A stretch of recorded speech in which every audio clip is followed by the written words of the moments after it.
Hadis riwayat Yusuf bin Musa tadi. Dengan sanadnya Imam Abu Daud meriwayatkan dari Urwah bin Az-Zubair, katanya Fatimah binti Abi Hubeish telah menceritakan kepadaku bahawa dia telah menyuruh Asma, atau Asma telah menceritakan kepadaku bahawa Fatimah binti Abi Hubeish telah menyuruhnya supaya bertanya untuknya Rasulullah sallallahu alaihi wasallam. Maka Rasulullah sallallahu alaihi wasallam memerintahkan supaya dia tidak bersembahyang pada beberapa hari yang selalu dia tidak bersembahyang pada hari-hari itu. Thumma taghtasilu, kemudian setelah berlalu beberapa hari yang dia kedatangan haid pada hari-hari itu, taghtasil, dia mandi. Abu Daud berkata hadis ini telah diriwayatkan oleh Qatadah dari Urwah bin Az-Zubair dari Zainab binti Ummi Salamah bahawa Ummu Habibah binti Jahsh telah beristihadah. Maka Nabi SAW menyuruhnya supaya tidak bersembahyang pada hari-hari yang biasa dia kedatangan haid, pada hari-hari yang biasa dia mengalami haid. Thumma taghtasil wa tusalli, kemudian setelah habis hari-hari itu taghtasil, dia mandi, wa tusalli, dan bersembahyang. Abu Daud berkata Ibnu Uyainah menambahkan dalam hadis Zuhri, diriwayatkannya dari Amrah dari Aisyah, katanya sesungguhnya Ummu Habibah kanat tustahad, mengalami istihadah. Maka dia bertanya Nabi sallallahu alaihi wasallam. Nabi sallallahu alaihi wasallam menyuruhnya supaya tidak bersembahyang pada hari-hari dia berhaid, pada hari-hari yang dahulunya, yang sebelum itu dia selalu berhaid. Abu Daud berkata wahadha, ini adalah waham, satu kekeliruan Ibnu Uyainah. Perkara ini tidak terdapat dalam hadis yang diriwayatkan oleh huffaz, oleh para hafiz hadis dari Zuhri, kecuali apa yang telah disebutkan oleh Suhail bin Abi Salih. Humaidi telah meriwayatkan hadis ini dari Ibnu Uyainah, tetapi tidak disebutnya di dalam hadis riwayatnya dari Ibnu Uyainah itu perempuan yang beristihadah perlu meninggalkan sembahyang pada hari-hari dia berhaid. Qamir binti Amr, isteri kepada Masruq, telah meriwayatkan dari Aisyah hadis mustahadah, yang perempuan yang beristihadah ini perlu meninggalkan sembahyang pada hari-hari dia mengalami haid, kemudian mandi. Abdurrahman bin Al-Qasim berkata, diambilnya dari ayahnya bahwa Nabi SAW menyuruhnya supaya meninggalkan sembahyang, yakni tidak bersembahyang pada, yakni qadar ataupun selama beberapa hari yang selalunya dia mengalami haid. Abu Bishr Ja'far bin Abi Wahshiyah telah meriwayatkan dari Ikrimah dari Nabi SAW, katanya Ummu Habibah binti Jahsh telah beristihadah. Lalu dia menyebutkan seperti riwayat sebelumnya, dan Syarik telah meriwayatkan dari Abil Yaqzan dari Adi bin Thabit dari ayahnya dari datuknya dari Nabi SAW bahawa mustahadah perlu meninggalkan sembahyang pada hari-hari yang selalu dia berhaid, kemudian mandi, yakni setelah berlalu hari-hari itu dan bersembahyang. Ala bin Al-Musayyib meriwayatkan dari Hakam dari Abi Ja'far, katanya Saudah telah mengalami istihadah. Maka Nabi SAW menyuruhnya apabila telah berlalu hari-hari yang selalu dia mengalami haid itu supaya mandi dan bersembahyang. Sa'id bin Jubair meriwayatkan dari Ali dan Ibnu Abbas, mustahadah, perempuan yang mengalami istihadah perlu duduk, yakni tidak mengerjakan sembahyang pada hari-hari haidnya. Begitu juga Ammar maula Bani Hashim Talq bin Habib telah meriwayatkan dari Ibnu Abbas. Begitu juga diriwayatkan oleh Ma'qil Al-Khathami dari Ali. Begitu juga Sya'bi meriwayatkan dari Qamir, isteri kepada Masruq, dari Aisyah. Abu Daud berkata, itulah pendapat Hasan, Sa'id bin Musayyab, Atha, Makhul, Ibrahim, Salim dan Al-Qasim, bahawa mustahadah perlu meninggalkan sembahyang pada hari-hari haidnya. Abu Daud berkata, Qatadah tidak pernah mendengar apa-apa dari Urwah. Dengan sanadnya Imam Abu Daud meriwayatkan dari Aisyah, katanya Fatimah binti Abi Hubeish telah pergi kepada Rasulullah sallallahu alaihi wasallam. Dia berkata, sesungguhnya saya ni perempuan yang mengalami istihadah, sehingga saya tidak suci langsung, sehingga darah saya tidak berhenti langsung. Afa ad'u shalah, jadi adakah saya perlu meninggalkan sembahyang? Nabi sallallahu alaihi wasallam bersabda, itu cuma gangguan urat, gangguan pada urat, walaysat bil haidah, bukannya haid. Apabila waktu haid itu datang, maka tinggalkan sembahyang, dan apabila waktu haid itu berlalu, maka basuhlah darah itu dari kemaluanmu, kemudian bersembahyanglah. Kalau Nabi meriwayatkan dari Malik, dari Hisham dengan isnad Zuhair tadi, dan makna hadis yang telah dikemukakan oleh Zuhair tadi. Dalam riwayatnya dia berkata, apabila haid itu datang, yakni waktu haid itu datang, maka tinggalkan sembahyang. Dan apabila jangka masa ataupun qadar hari-hari haid itu telah berlalu, maka basuhlah darah itu dari engkau, wasalli, dan bersembahyanglah. Bau man qala idza aqbalatil haidah tad'u shalah. Ini bab orang yang berpendapat apabila haid datang, masa haid datang, perempuan itu perlu meninggalkan sembahyang, yakni tidak bersembahyang. Diriwayatkan dari Buhayyah, beliau berkata, saya telah mendengar seorang perempuan bertanya Aisyah tentang seseorang perempuan yang telah terganggu haidnya, dan dia telah mengeluarkan darah yang banyak.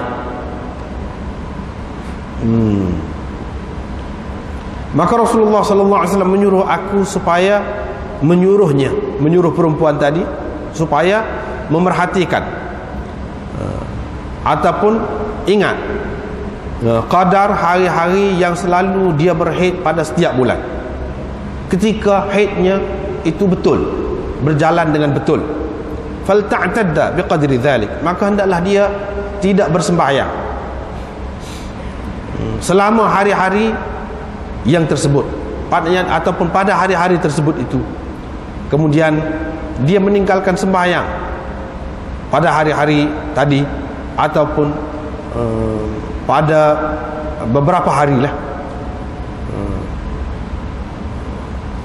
yang biasa dia alami haid itu. Thumma litaghtasil, kemudian dia perlu mandi, kemudian listastadfir, hendaklah dia memakai sesuatu,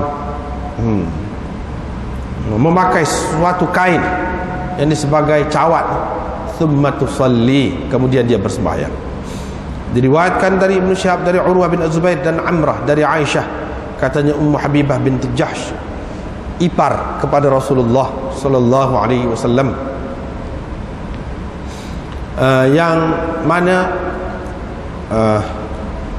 yang mana dia tu isteri kepada Abdurrahman bin Auf. Dia telah mengalami istihadah selama 7 tahun. Dia bertanya Rasulullah sallallahu alaihi wasallam, maka Rasulullah sallallahu alaihi wasallam bersabda, sesungguhnya ini bukan darah haid, tetapi ini adalah gangguan yang berlaku pada urat. Faghtasili, maka mandilah engkau, wasalli, dan bersembahyanglah. Yani apabila telah berlalu hari-hari yang biasa dia berhaid. Abu Daud berkata, Auza'i menambahkan dalam hadis ini dari Zuhri, dari Urwah dan Amrah dari Aisyah, katanya Ummu Habibah binti Jahsh telah mengalami istihadah ketika dia menjadi isteri kepada Abdurrahman bin Auf selama 7 tahun. Nabi sallallahu alaihi wasallam menyuruhnya. Qala, dengan katanya, apabila haid itu datang, yakni waktu dia itu datang, maka tinggalkan sembahyang, dan apabila pergi waktu itu, faghtasili, mandilah, wasalli, dan bersembahyanglah. Qala Abu Daud, Abu Daud berkata, tidak ada sesiapa pun dari anak murid Zuhri yang menyebutkan perkara ini selain dari Al-Auza'i. Amr bin Al-Harith telah meriwayatkannya. Amr bin Al-Harith, Lais, Yunus, Ibnu Abi Dzib, Ma'mar, Ibrahim, dan seterusnya, mereka yang tersebut itu telah meriwayatkan hadis ini, tetapi mereka semua tidak menyebutkan apa yang telah disebutkan oleh Al-Auza'i. Abu Daud berkata, wa inna ma hadza lafzu, sebenarnya ini adalah lafaz hadis Hisham bin Urwah dari ayahnya dari Aisyah. Abu Daud berkata, Ibnu Uyainah juga menambahkan dalam hadis ini, yaitu Nabi SAW menyuruhnya supaya meninggalkan sembahyang pada hari-hari haidnya, dan itu adalah satu kekeliruan Ibnu Uyainah. Hadis Muhammad bin Amr dari Az-Zuhri, fihi syai', di dalamnya terdapat sesuatu sama seperti ataupun dekat-dekat dengan apa yang ditambahkan oleh Al-Auza'i dalam hadisnya. Dengan sanadnya Imam Abu Daud meriwayatkan dari Urwah bin Az-Zubair dari Fatimah binti Abi Hubaysh, katanya, sesungguhnya dia beristihadah, maka Nabi SAW berkata kepadanya, apabila idza kana damul haid, apabila datang darah haid, sesungguhnya ia adalah darah yang hitam dan dikenali. Kalau betul-betul begitu, maka engkau jangan bersembahyang. Fa idza kana al-akhar, yani apabila datang darah yang satu lagi, yang ini bukan darah haid, fatawaddai, maka engkau bersucilah, wasalli, dan bersembahyanglah. Kerana itu hanya gangguan pada urat. Abu Daud berkata, Ibnu Musanna meriwayatkan dari Ibnu Abi Adi, ini hadis tadi itu dari kitabnya beginilah supaya tadi. Kemudian setelah itu dia meriwayatkan hadis ini kepada kami menurut hafalannya. Qala, kata dia, haddatsana Muhammad bin Amr an Az-Zuhri an Urwah an Aisyah qalat, katanya Fatimah mengalami istihadah, lalu disebutkan sama makna dengan hadis yang tersebut tadi. Abu Daud berkata, Anas bin Sirin meriwayatkan dari Ibnu Abbas tentang mustahadah. Qala, dia berkata, apabila perempuan itu nampak darah yang banyak, maka janganlah dia bersembahyang. Tidak boleh, atau tidak boleh dia bersembahyang. Dan apabila dia nampak kesucian, sudah suci, walaupun seketika, faltaghtasil, hendaklah dia mandi dan bersembahyang. Makhul berkata, orang-orang perempuan, cerita haid ini tidak tersembunyi kepada mereka,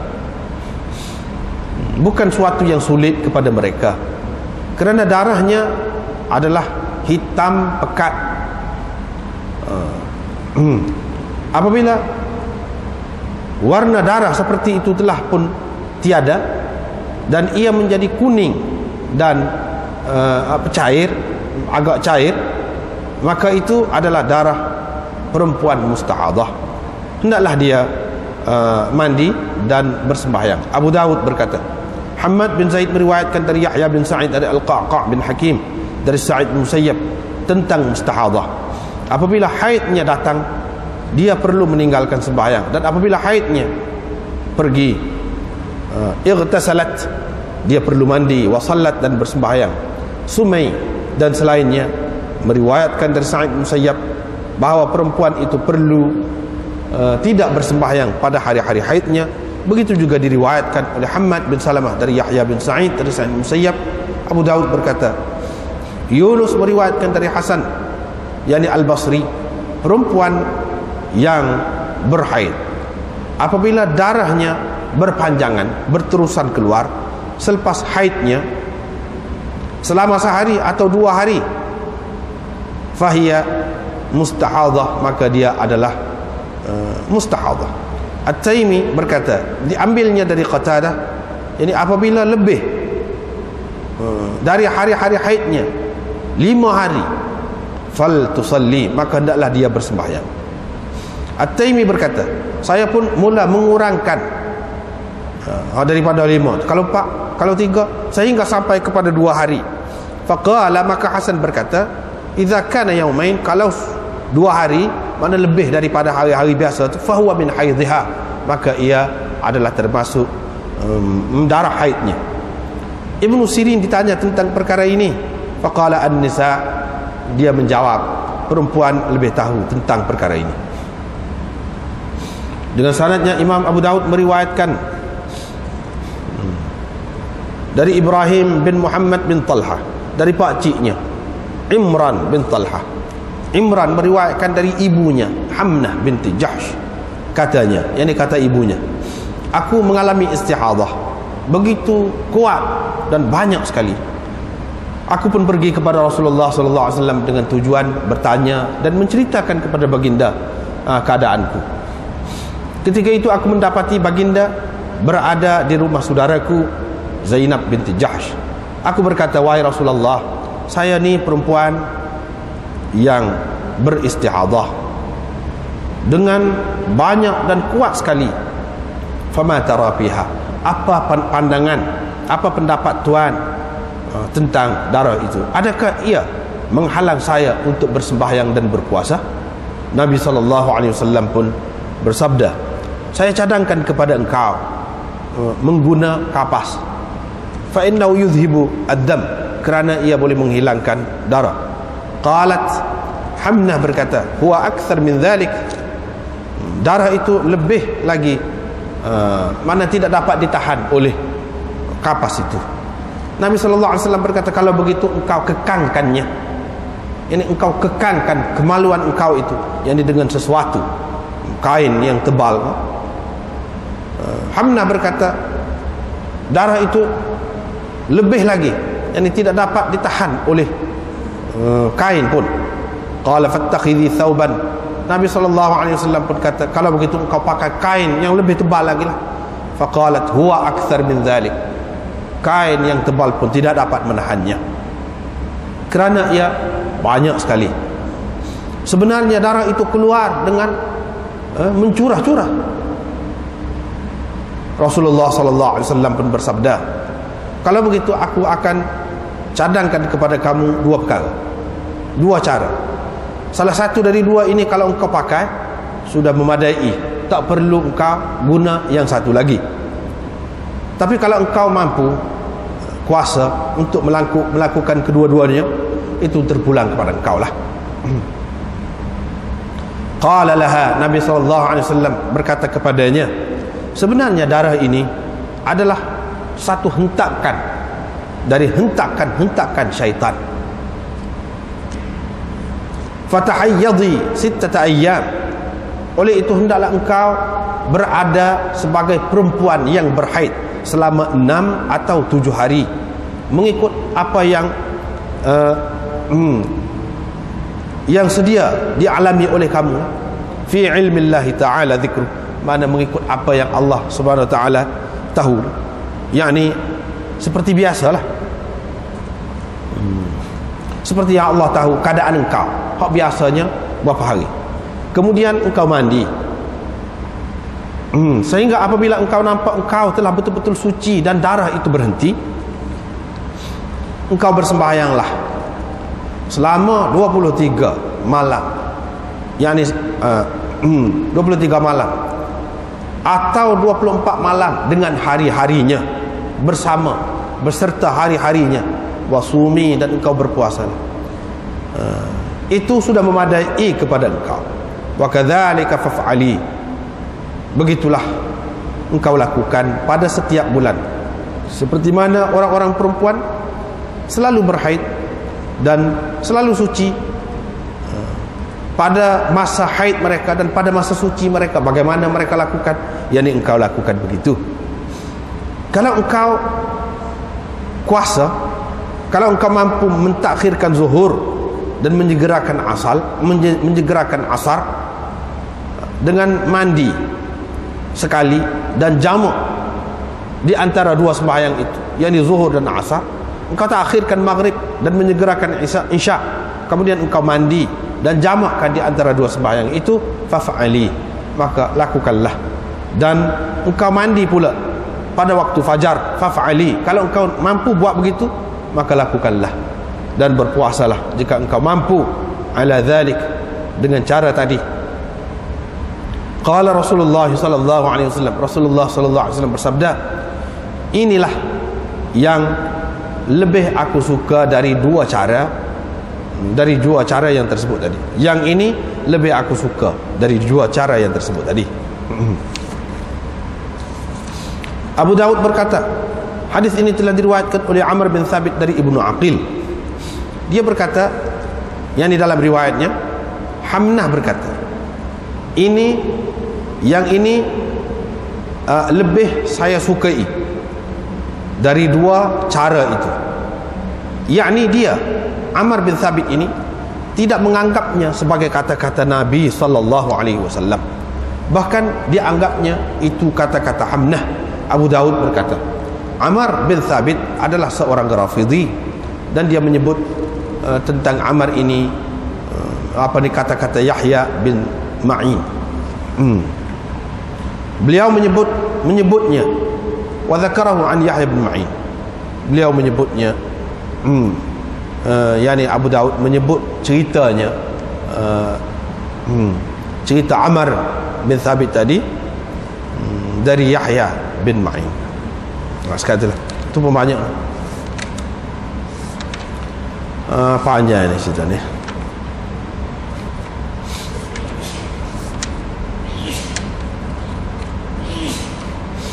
Dan rumit juga ni, tempat rumit juga ni.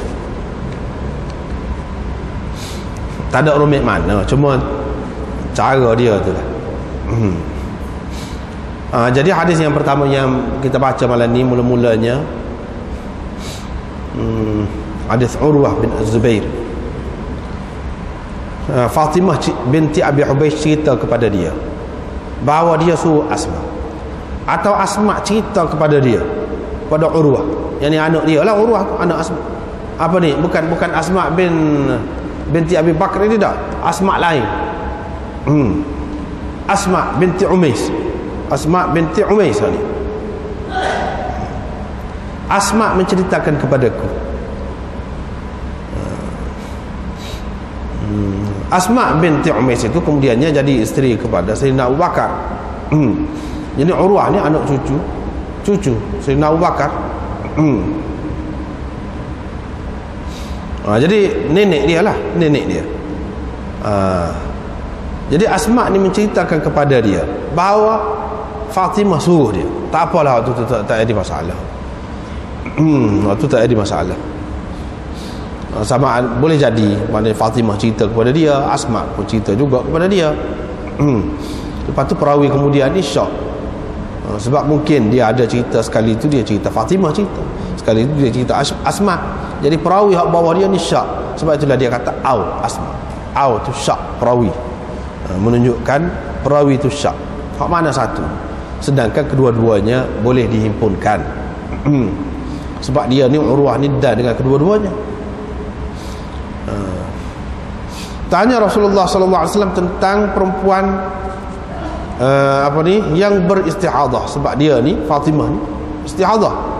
Maka Nabi sallallahu alaihi wasallam suruh dia taq'udah. Taq'udah tu duduk, bukan duduk, maksudnya tidak bersembahyang. Suruh dia tidak bersembahyang pada hari-hari yang biasa dia berhaid. Yang ni kalau awal bulan lah, kalau tengah bulan lah, ikutlah. Lepas tu apabila habis hari-hari tu, jangka masa biasa dia alami, mandilah. Dia mandi.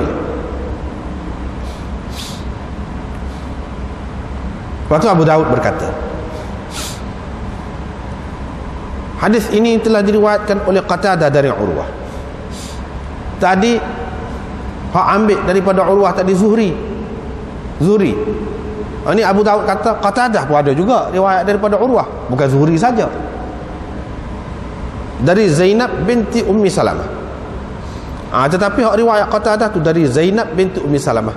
bahawa Ummu Habibah binti Jahsh, Ummu Habibah binti Jahsh, bukan Fatimah binti Abi Hubeish. Beristihadah, maka Nabi SAW suruh dia meninggalkan sembahyang pada hari-hari haid, kemudian mandi dan bersembahyang. Abu Daud berkata, Ibnu Uyainah dalam hadisnya dari Zuhri, hadis Zuhri ini dari Amrah, dari Aisyah. Aisyah kata Ummu Habibah istihadah. Ummu Habibah mana? Ummu Habibah binti Jahsh. Ummu Habibah binti Jahsh. Beristihadah, dia pun tanya Nabi sallallahu alaihi wasallam. Nabi sallallahu alaihi wasallam pun suruh dia tinggal sembahyang, tidak bersembahyang pada hari-hari haid itu. Abu Daud berkata ini keliru Ibnu Uyainah. Zada Ibnu Uyainah. Ibnu Uyainah ni maksudnya Sufyan bin Uyainah. Keliru ni. Tidak ada dalam hadis-hadis hafiz hadis yang lain dari Zuhri kecuali apa yang disebut oleh Suhail bin Abi Saleh. Suhail bin Abi Saleh yang pertama tadi. Hadis yang pertama tadi. Hak kita baca mula-mula malam ni. Yang ni Suhail bin Abi Saleh meriwayatkan dari Zuhri. Hak ni cerita Fatimah binti Abi Hubeish, bukan cerita apa namanya Ummu Habibah. Bukan cerita Ummu Habibah.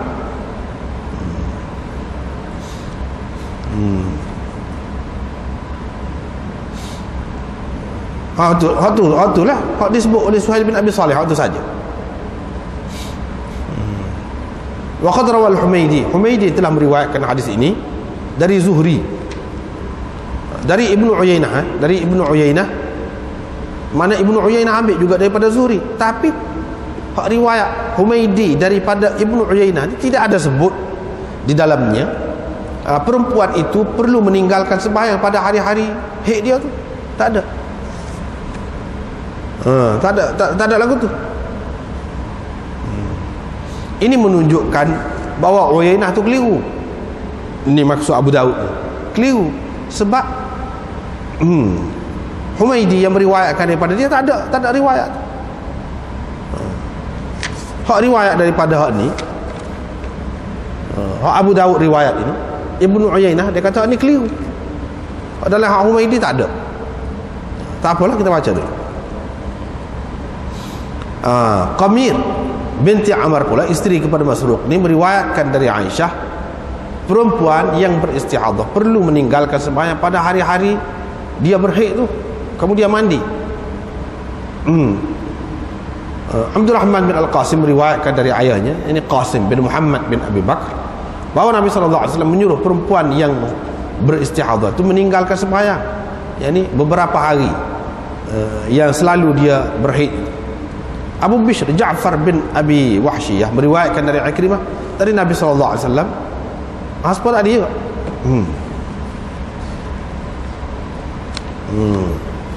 Hasbah tadi juga.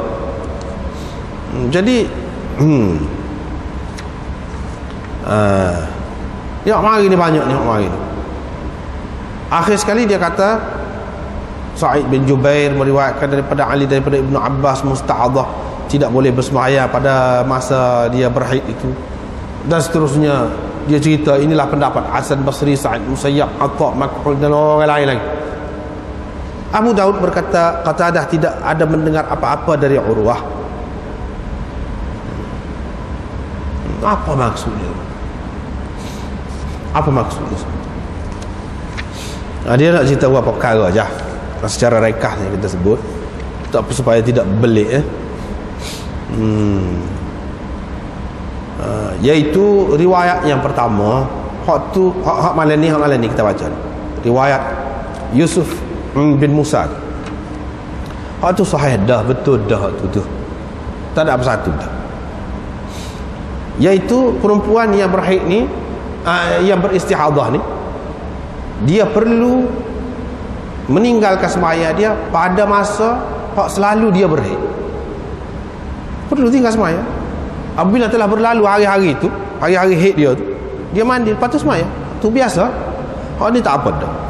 Cuma Abu Daud dia saja dia lah. Ini orang panggil tafannun dia. Seni dia. Seni dia nak cerita cara dia lah. Dia cerita selain daripada Zuhri, Qatadah meriwayatkan dari Urwah.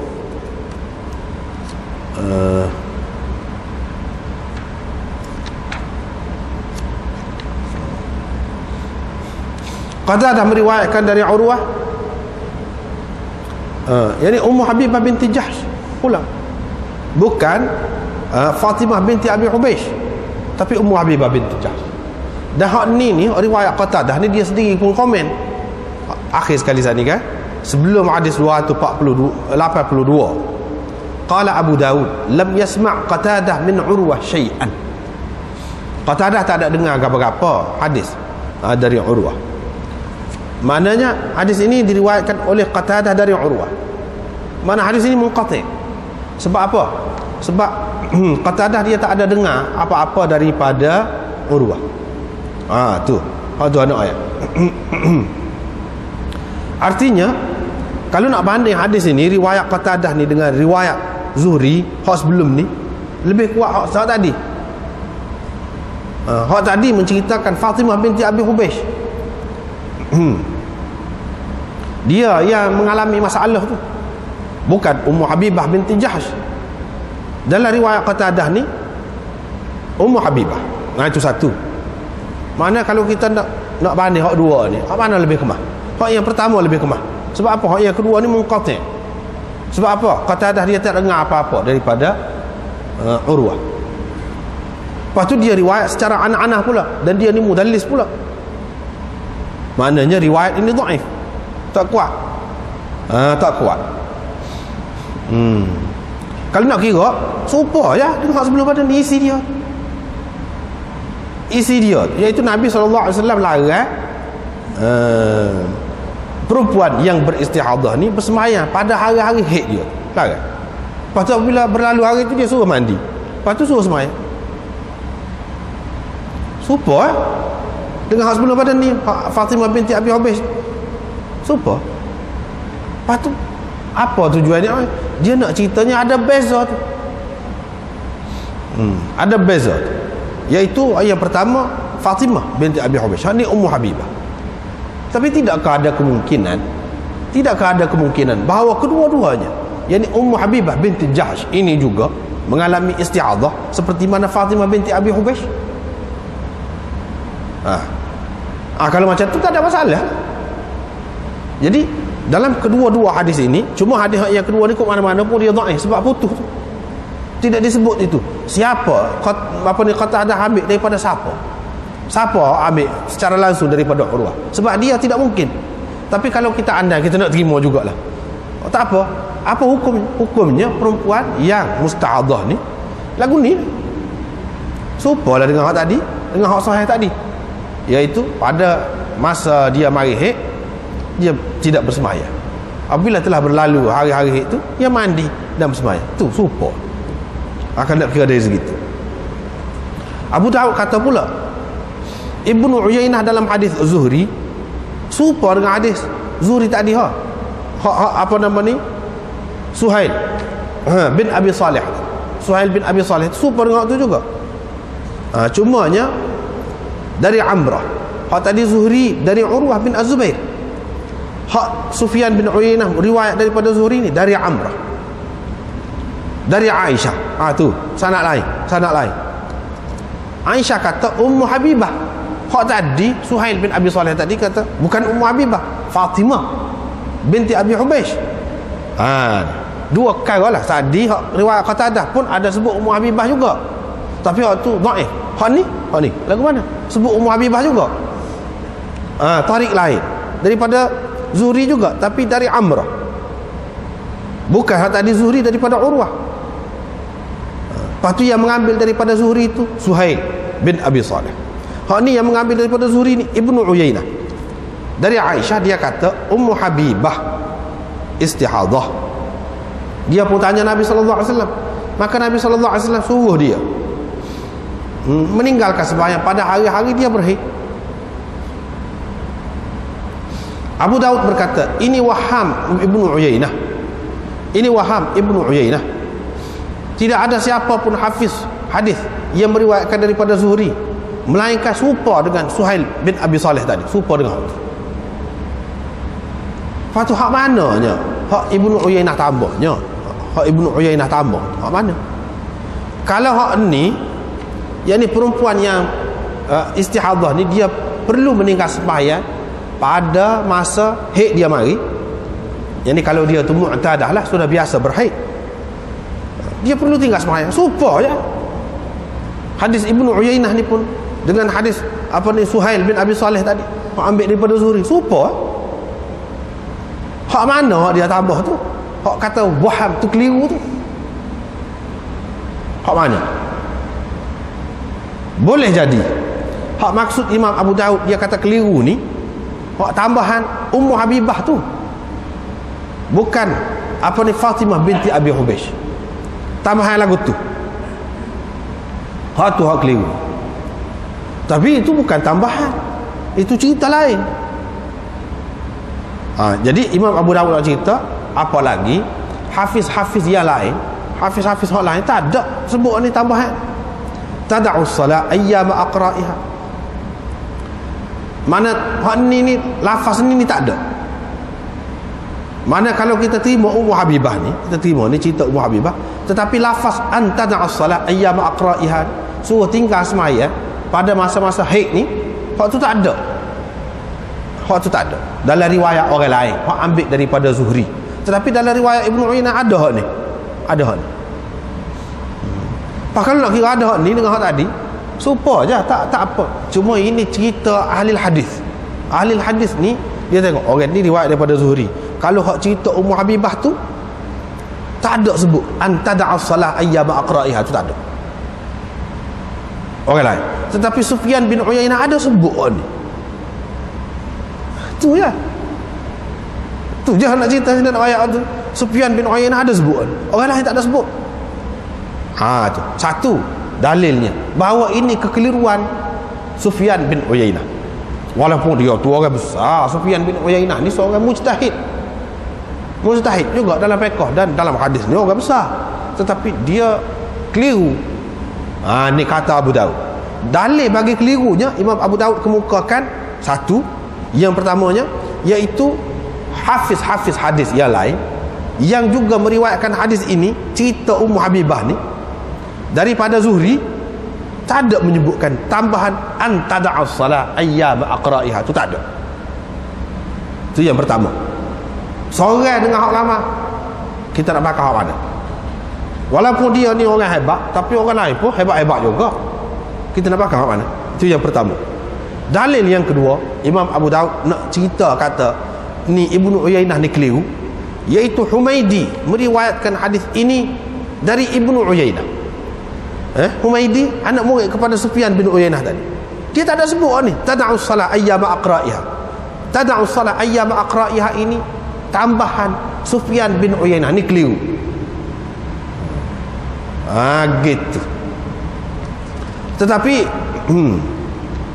orang lain bantah pula, tak kena ni Abu Daud kata lagu tu ni. Dalil yang kedua bagi Sufyan bin Uyainah tu keliru dalam riwayat dia ni, dia tambah hak ni, orang lain tak ada tambah. Dalil dia hak yang kedua ni apa dia? Iaitu Humaidi meriwayatkan daripada dia, tak ada sebut hak ni.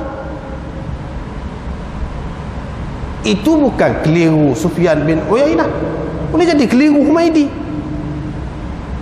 Orang lain kata sebab anak murid kepada Sufyan bin Uyainah hak lain, hak ni hak ada sebut hak ni, tada'us salat ayyama aqra'iha, namanya Muhammad ibnul Muthanna, dia ada sebut.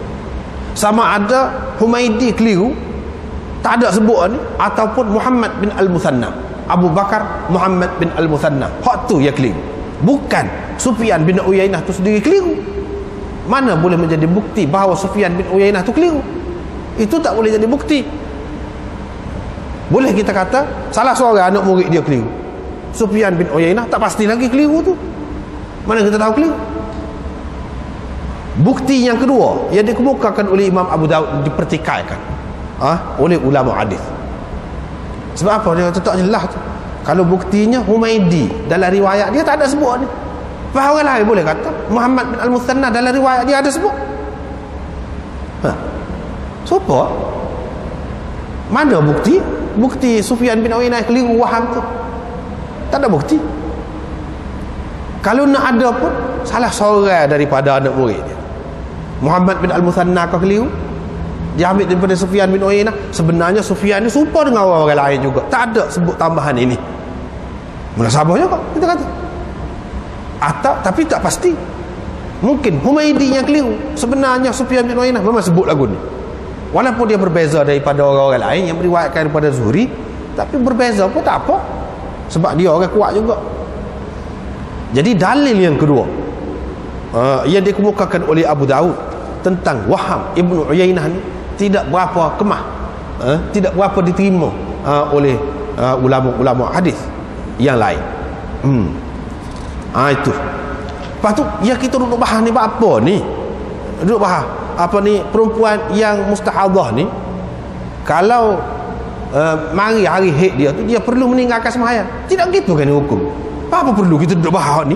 Hak ni pun ada hak tu juga. Salah kah? Kalau kita terima Sufyan bin Uyainah ni, hak tambahan dia, perempuan yang beristihadah tu, apabila mari masa haid dia, dia perlu tinggal sembahyang. Masalah kah? Tidakkah betul? Serupa juga dengan hak dulu. Apa dia duduk sibuk? Itu pula. Serupa juga. Cuma ini cerita ulama hadis. Ulama hadis ni dia bahas benda-benda lagu tu lah. Kadang-kadang orang ramai ni apabila menghadapi benda-benda macam ni, tak faham apa faedah. Imam Abu Daud pun nak ayat serupa je. Memang hukum dia tu serupa dengan hak ni, pakai hak ni juga. Iaitu perempuan tu pada hari-hari haid tadi dia tidak sembahyang. Memang semua sepakat dah hak tu. Takut-takut orang kata. Lepas tu orang duduk pakai ni, kalau kita kata hak ni tambahan dia ni tidak kemah, tak kuat lah. Lepas tu orang duduk pakai perempuan mustahadah ni pada hari-hari dia mari kota tu, mari haid tu, dia perlu meninggalkan sembahyang tu, maknanya tak kuat lah pegangan tu. Lagu mana? Takut-takut orang kata gitu. Jadi adakah sekian ramai umat Islam ni hak duduk pakai lagu tu, dia duduk pegang bergantung dengan satu tali Sufyan bin Uyainah tu saja? Kalau lagu tu tak kuat, maka Imam Abu Daud marilah riwayat yang menyebutkan hukum hak tadi. Perempuan mustahadah ni bila mari masa haid dia perlu meninggalkan sembahyang. Banyak riwayat hak tu. Tak sudut cara hak ni perbahasan ulama hadis saja.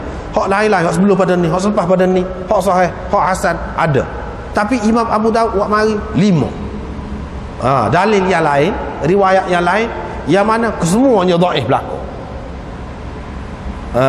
Dalam hak 5 hak dhaif ni menyebutkan perempuan tu perlu meninggalkan sembahyang pada masa haid dia mari. Jadi gabungan daripada hak dhaif ni kadang-kadang apabila kita campur dia jadi kuat juga. Kalau kita nak pakai hak dhaif, lagu itulah cara dia nak ajar. Kalau kita tak, tapi ulama Islam, orang Islam hak duduk pakai hukum tadi tidak duduk pegang dengan hak dhaif tu. Kalau nak pakai juga hak dhaif, gabung, campur. Hak dia awak mari 5. Misalnya beginilah dalam masalah ni, dalam masalah lain pun lagu tu juga. Dan kalau tak saya pakai hak ni, hak sahih, hak asal sudah ada dah. Siapa tak pakai hak ni pun dah, orang lain yang pegang lagu tadi kerana ada hadis yang terang lah, bukan kerana duduk pegang hadis Ibnu Uyainah ni seorang dah tak sabit tu. Tu dia nak cerita. Maka dia marilah riwayat Qamir binti Ammar, isteri kepada Masruq. Dia meriwayatkan dari Aisyah, al-mustahadah tatruku as-salat ayyama aqra'iha. Tu sah. Tu sah. Yang kedua riwayat Abdurrahman bin Al-Qasim dari ayahnya bahawa Nabi SAW menyuruh perempuan itu meninggalkan sembahyang pada masa haid. Itu yang kedua. Yang ketiganya riwayat Abu Bishr Ja'far bin Abi Wahsyiyah dari Ikrimah dari Nabi SAW, iaitu Ummu Habibah binti Jahsh, dan seterusnya. Hak situ pun mana sebut tidak boleh sembahyang, perlu meninggalkan sembahyang. Hadis yang keempatnya riwayat Syarik dari Abil Yaqzan. Syarik dari Abil Yaqzan. Itu yang keempat. Dan riwayat yang kelimanya iaitu Ala bin Musayyib dari Hakam dari Abi Ja'far. Saudah tu, apabila berlalu hari-hari haid dia tu, dia perlu mandi dan bersembahyang. Tu 5. Tetapi kelima-limanya ini dhaif berlaku. Dhaif pula.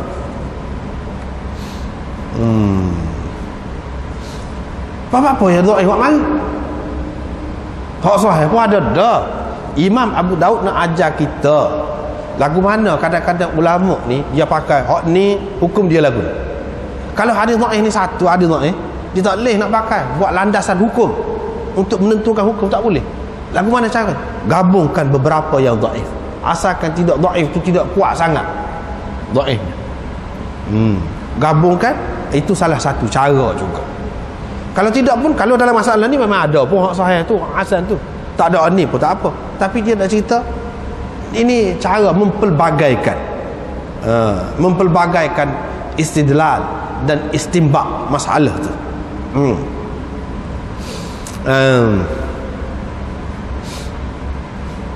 Jadi riwayat yang pertama hak Qamir tu, riwayat Qamir isteri kepada apa ni, Masruq, hak tu dhaif.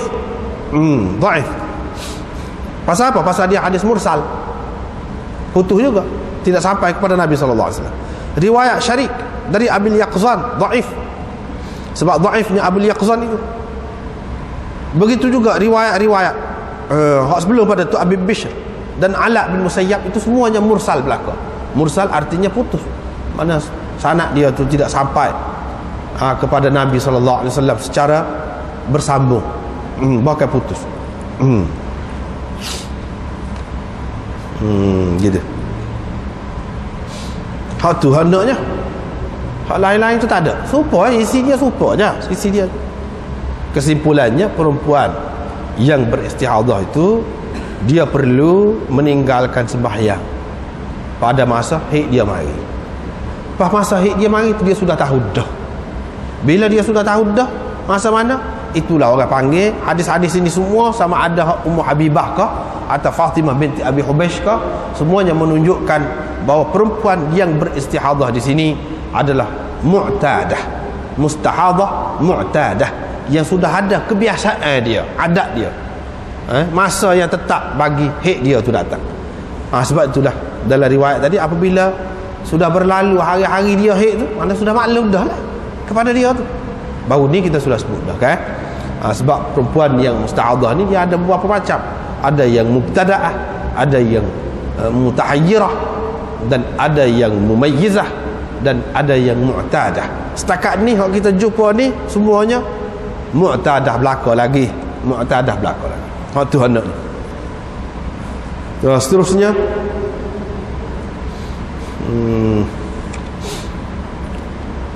Imam Abu Daud tak padan dengan hak tu. Hak tadi hak riwayat kira-kiranya dikatakan, dikaitkan dengan Nabi sallallahu alaihi wasallam lah. Tetapi kalau hak riwayat daripada sahabat-sahabat, lagu mana? Lagu tu juga. Ni dia. Sa'id bin Jubair meriwayatkan daripada Ali dan Ibnu Abbas, orang perempuan mustahadah ni dia tak boleh sembahyang pada masa haid dia tu mari. Apa tu? Patu riwayat dia mari, riwayat ni riwayat. Maknanya sahabat-sahabat pun lagu tu juga fahaman dia, bukan cerita kemudian ni. Bukan cerita kemudian. Lagu tu semua maklum belakang. Pendapat Hasan Basri, Sa'id Musayyab, Atta, ni mana di kalangan tabi'in ramai, mana boleh katakan semua berpendapat begitu. Perempuan mustahadah perlu meninggalkan sembahyang pada masa haid dia tu. Jadi walaupun Sufyan bin Uyainah tadi dari segi perbahasan hadis tadi katanya membuat tambahan perempuan mustahadah tu perlu meninggalkan sembahyang, sebenarnya tidak bercanggah. Cumanya ia jadi duk bahas tu dari segi hadis, dari segi riwayat. Anak-anak murid Zuhri tu sekian-sekian ramai anak murid Zuhri tu dia seorang riwayat tambahan lagu tu. Ada pun orang lain tak ada riwayat tambahan itu. Tapi adakah tambahan itu salah? Tidak salah. Tu nak cerita, tidak salah. Cuma perbahasan dari segi hadis. Seterusnya riwayat daripada Aisyah, Fatimah binti Abi Hubeish pergi kepada Rasulullah sallallahu alaihi wasallam, dia pun kata seperti tadi Nabi sallallahu alaihi wasallam kata, idza aqbalatil haidah, apabila haid engkau datang, fada'is salah, maka engkau tinggalkan sembahyang. Apabila haid engkau datang itu yakni masa dia tu datang. Dah apabila mari istihadah ni kata putus dalam darah tu mari sokmo dah lah sepanjang bulan tu. Jadi hak mana hak haidnya, hak mana hak istihadah? Jawabnya hak biasa sebelum pada tu. Hak haidnya masa mana? Hak masa tu, hak tu dikira sebagai haid. Lepas tu apabila sudah habis masa dia, kau mandi, basuh darah tu. Lepas tu sembahyang. Basuh dan sembahyang. Ini juga menunjukkan mu'tadah juga.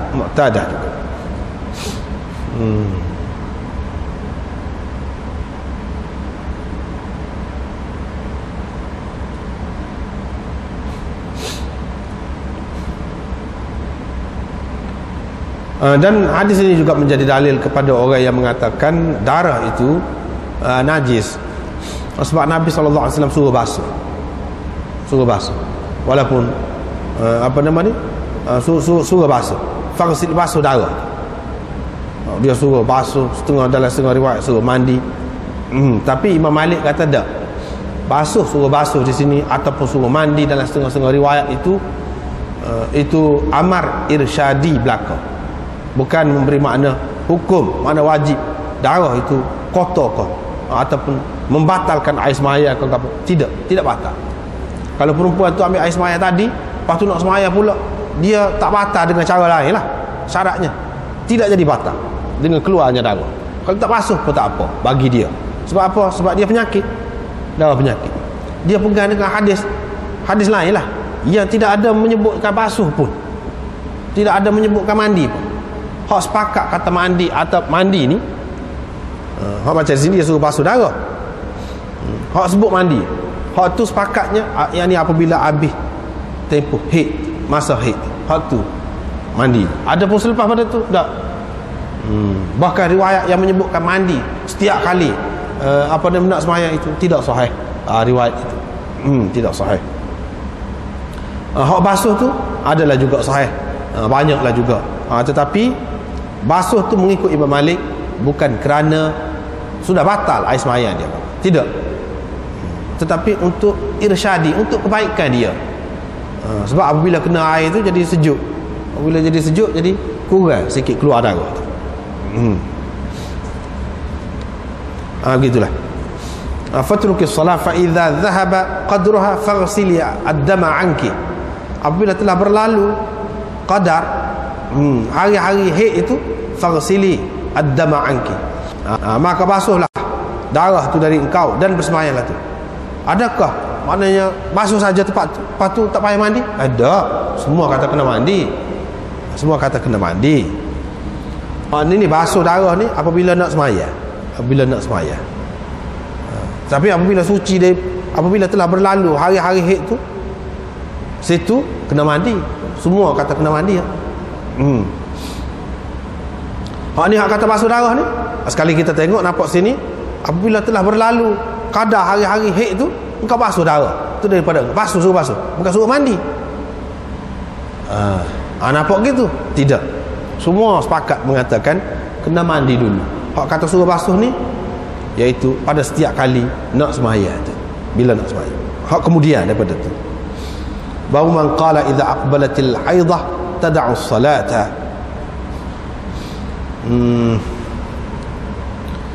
Sekatulah dulu mana ni. Panjang pula ni. Panjang. Sekatu dulu. Allahu a'lam.